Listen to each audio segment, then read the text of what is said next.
Hello, everybody. This is Jay Baker here in Seattle, Washington. I'm just touching base with you guys. I've had the flu, so I wasn't able to give my talk this week. Been listening to a lot of Dr. King's sermons online. Really fantastic. I highly recommend it.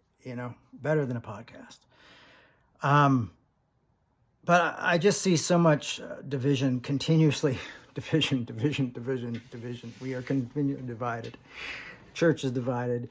We're divided by politics. We're divided by identity politics. We're divided by religious BS. We're just divided. And I just, listening to Dr. King, it seemed like the key for us to come together is not to be divided. Even John Hume, the great Irish peacemaker, said, the only way for divided groups to become united is through agreement. And how do we find that agreement? And what I hope is that we can find the agreement to recognize each other's humanity.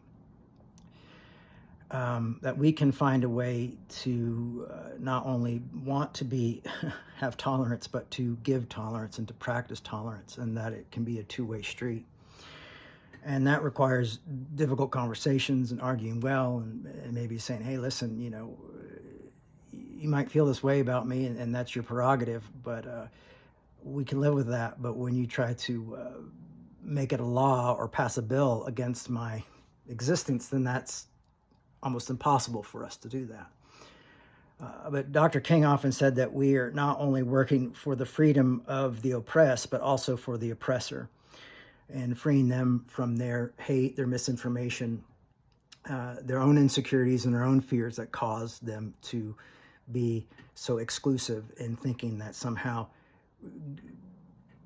scapegoating one group will make them feel better if, or more free or something. But Dr. King said in one of his sermons, you never solve one tyranny by supporting another's tyranny. That's not how it works. And so I think we're going to have to realize that we have to think different. And here at Revolution, we talk a lot about arguing well, but we also talk about another thing that's called grace is anarchy. And the reason grace is anarchy is because it doesn't have an asterisk. It doesn't obey your theology or their theology or your set of rules. Grace is for everyone. And if we can learn to love our enemies, and I love how Dr. King always said, I'm glad the Bible said love my enemies and not to like my enemies, because I cannot like an enemy and a system that thinks it's okay to hang my brothers and sisters, on trees, or to firebomb my own home. But I can find love for them and hope for their redemption and hope for their repentance. And I believe that we're going to have to start to deal with the cards we've been dealt and kind of change some things in our mind of how we work with one another. Mean words, making fun of them. I've seen a lot of people put up a lot of little silly comics and things like that where we blame and scapegoat one group, and we don't realize is when we use those broad strokes of judgment is that we're just continuing to cause more division. And what I've started to see is with this division is groups that weren't divided starting to divide with one another. It just eats us up from the inside out, and it just spreads like wildfire, this division and this, because it comes from fear, it comes from insecurity. And I think this is a time for us to say, no, we want to see humans come together. I think about people like Bishop Barber, who brings people from all different races and sexualities and even political backgrounds, and brings them together because of poverty, because 60% of Americans are living paycheck to paycheck. We're all one medical debt away from being homeless. That type of thing. And he goes, this is something that brings us together. Even John Hume in Northern Ireland saw that. He said, you can't eat a flag, you can't eat that. Patriotism is not going to feed us. And so we have to learn to live together as humans. I think that's when Jesus was talking about the kingdom divided will fall. The idea is the kings might be divided, but let's not let us in the kingdom or us and those people to be divided. Let's come together and work for the best possible life for others. Our LGBTQ brothers and sisters deserve equality.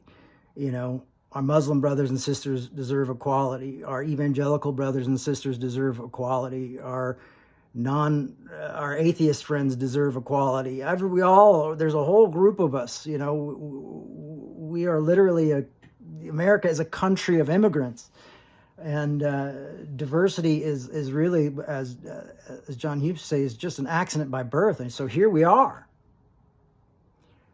And I think we're going to have to start thinking about is what's going to bring us together and what's going to keep us from scapegoating each other, and how can we organize and speak truth to power. It's sad to me that we're in a world now where, you can't even talk to the powers of be and say, can you show mercy and grace? And them going like, oh, what's the political? I mean, we've just become so disillusioned by everything that we can't even see moments of compassion or moments of person. Like, the great moments in history just become fodder for us to mock. And I think we're going to have to really check our hearts and our minds and where we're at. Because I just see so much division, and I see a lot of people I love and care about, just scapegoating and throwing out the baby with the bathwater. And, the church can do a much better job.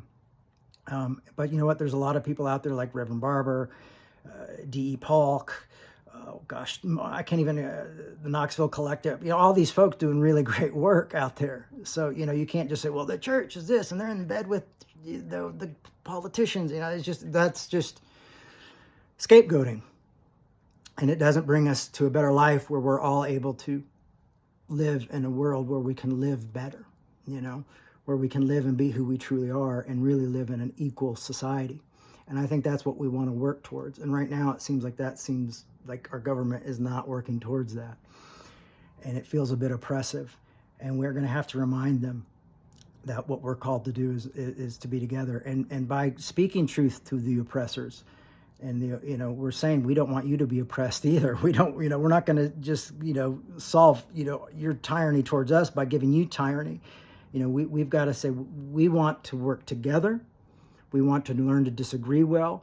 We want to be human beings, but we've got to have our basic needs met as human beings. We've got to learn to love each other and show some compassion towards each other. And this is something that is a tough sell. And I always say it's progress, not perfection. And I learned that in the 12-step program, and I learned that in my life. But I hope we can come together and recognize one another's diversity and find unity within that, and realizing that, diversity is just the reality of life, as is being a human. And so allow that to be recognized as not something that's a difference, but something that brings humanity together and is a recognition of humanity. So that's where I'm at right now. That's where my heart is at, is trying to get people to, at least start having constructive disagreements.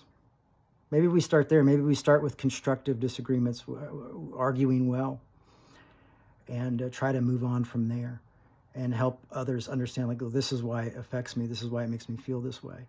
When I think of,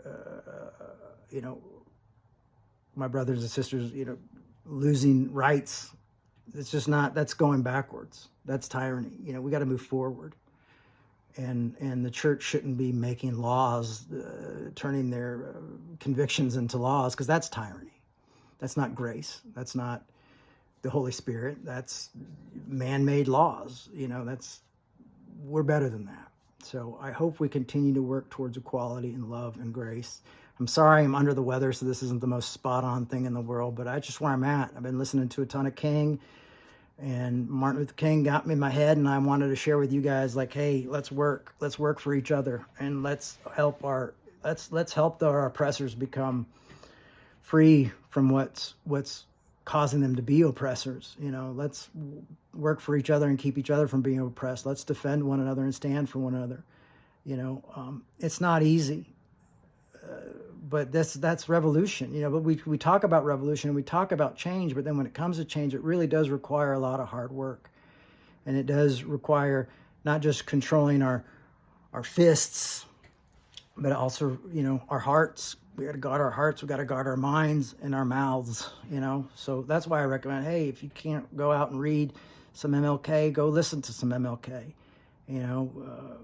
pick up Bishop Barber's latest book, White Poverty, Gandhi's book on nonviolence. These are great tools for us to use to move forward as fellow human beings, and to learn to really love each other and make a lasting change, and I hope it's contagious. I hope grace is contagious. I hope love is contagious. I believe it is. And I do believe grace is anarchy, and that we're all going to have to really understand what that means if we want to move forward and make real change in this world with the cards that we're dealt now. So, let's think. Let's think strategically, and with love and with grace. Thank you.